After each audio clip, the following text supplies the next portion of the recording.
This is illegal immigration only, so not legal immigration, but illegal immigration, and the country of origin of the people that have illegally flooded into Europe. Now, in the United States, this graph looks different because most of ours come from Latin America. But looking at Europe, look at this. Number one, Syria.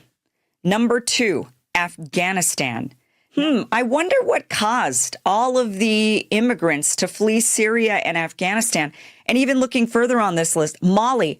Okay, so I think it's obvious with Syria and Afghanistan, right? So Afghanistan, the U.S. waged war in Afghanistan. We roped all the Europeans along. And this is why I'm saying it is their fault. It is the Europeans' fault for going along with all of the regime changes the United States wants to implement, with all of the wars the United States wants to get into.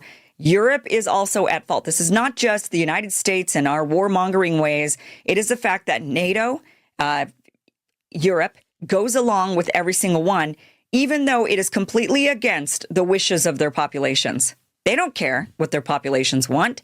They go against what their populations desire. They go against what is in the best interest of their people, and they go along with the United States warmongering.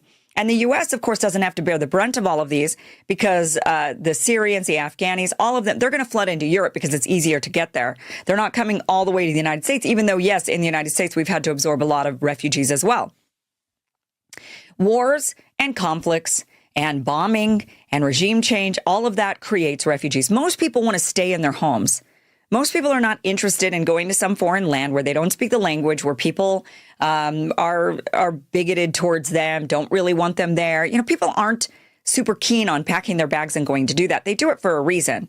And this is pretty obvious when you look at this chart. Syria and Afghanistan, the number one and number two. Well, Syria, we've been funding and attempting a regime change against Assad for over a decade. No matter what you do, you can try to stop all of the conflicts in the world. There's going to be conflicts that rise up. There's going to be famines and droughts and a variety of different things that are going to cause people to want to flee. But you can certainly not contribute to what is the natural sort of order of things. You can do what you can to mitigate. We are a huge cause of illegal migration into Europe.